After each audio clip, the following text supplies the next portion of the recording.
There's no feeling more intense than starting over. If you deleted your homework the day before it was due, as I have, or if you left your wallet at home and you have to go back after spending an hour in the commute. If you won some money at the casino and then put all your winnings on red but it came up black. If you got your best shirt dry cleaned before a wedding and then immediately dropped food on it. If you won an argument with a friend and then later discovered that they just returned to their original view. Starting over is harder than starting up. If you're not ready for that, like if you've already had a bad day, then what you're about to go through might be too much. Feel free to go away and come back. I'll be here. Alright, thanks for coming with me on this trip. I'll understand if you have to take a break at any point. Just find a safe place to stop and quit the game. Don't worry, I'll save your progress, always, even your mistakes. This game is a homage to a free game that came out in 2002, titled Sexy Hiking. The author of that game was Jazzuo, a mysterious Czech designer who was known at the time as the father of B games. And B games are rough assemblages of found objects. Designers slap them together very quickly and freely, and they're often too rough and unfriendly to gain much of a following. They're built more for the joy of building them than as polished products. In a certain way, Sexy Hiking is the perfect embodiment of a B game. It's built almost entirely out of found and recycled parts, and it's one of the most unusual and unfriendly games of its time. In it, your task is simply to drag yourself up a mountain with a hammer. That act of climbing, in the digital world or in real life, has certain essential properties that give the game its flavor. No amount of forward progress is guaranteed. Some cliffs are too sheer or too slippery, and the player is constantly, unremittingly in danger of falling and losing everything. Anyway, when you start Sexy Hiking, you're standing next to this dead tree that blocks the way to the entire rest of the game.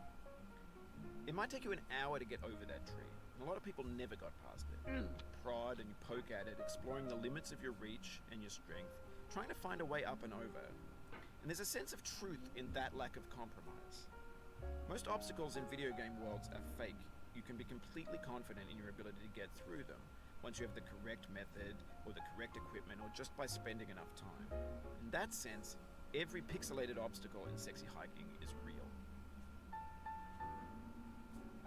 The obstacles in Sexy Hiking are unyielding, and that makes the game uniquely frustrating. But I'm not sure Jazzuo intended to make a frustrating game.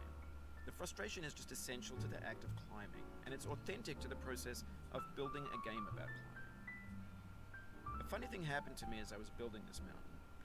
I'd have an idea for a new obstacle, and I'd build it, test it, and it would usually turn out to be unreasonably hard. But I couldn't bring myself to make it easier. It already felt like my inability to get past the new obstacle was my fault, as a player rather than as a builder. Imaginary mountains build themselves from our efforts to choking. And it's our repeated attempts to reach the summit that turns those mountains into something real. When you're building a video game world, you're building with ideas. And that can be like working with quickset cement. You mold your ideas into a certain shape that can be played with, and in the process of playing with them, they begin to harden and set until they're immutable, like rock. And at that point, you can't change the world. Not without breaking it into pieces and starting fresh with new ideas. For years now, people have been predicting that games would soon be made out of prefabricated objects, bought in a store and assembled into a world. And for the most part, that hasn't happened, because the objects in the stores are trash. I don't mean they look bad or that they're badly made, although a lot of them are. I mean they're trash in the way that food becomes trash as soon as you put it in the sink. Things are made to be consumed and used in a certain context, and once the moment is gone, they transform into garbage. In the context of technology, those moments pass by in seconds. Over time, we've poured more and more refuse into this vast digital landfill that we call the internet. It now vastly outnumbers and outweighs the things that are fresh and untainted and unused. When everything around us is cultural trash, trash becomes the new medium, the lingua franca of the digital age. And you can build culture out of trash, but only trash culture. B games, B movies, B music, B philosophy. Maybe this is what digital culture is. A monstrous mountain of trash, the ash heap of creativity's fountain. A landfill with everything we ever thought of in it. Grand, infinite, and unsorted. There's 3D models of breakfast, Gen X's fanfic novels, scan magazines, green screen Shia LaBeouf, banned snuff scenes on LiveLeak. Facebook's got lifelike bots with unbranded adverts and candid shots of Kanye and Taylor Swift mashups, car crash epic failed GIFs, Russian dashcam vids, discussions of McRibs, discarded, forgotten, unrecycled, muddled, rotten, untitled. Everything's fresh for about 6 seconds, until some newer thing beckons, and we hit refresh.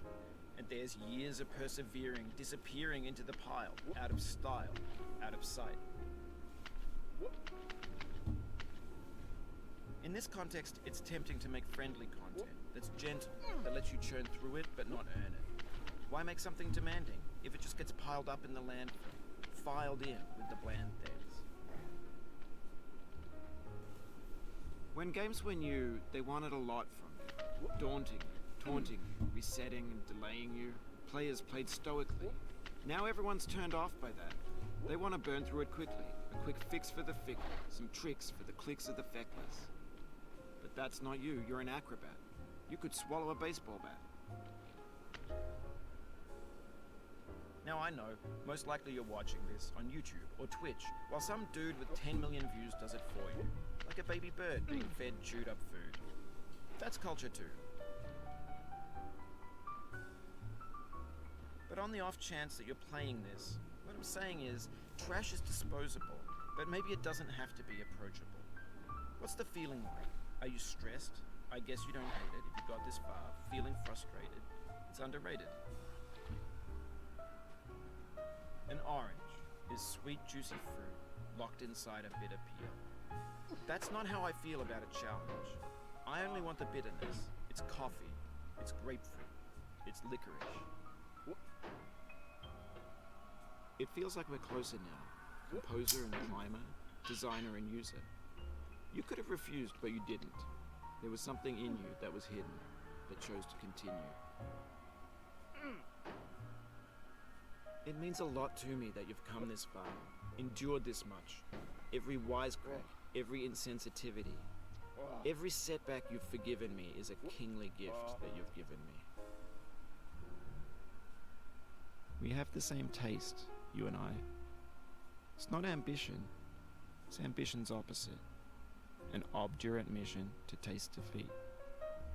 You'll feel bad if you win, so I put this snake in for you.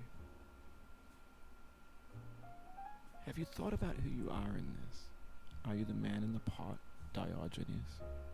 Are you his hand? Are you the top of his hammer? I think not. Where your hand moves, the hammer may not follow, nor the man, nor the man's hand.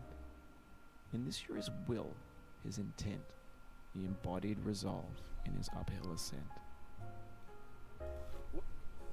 Now, you've conquered the ice cliff, the platforms, the church, and the rectory. Oh my god. And the factory. This might be the worst space I've ever construction done. site, the granite rock,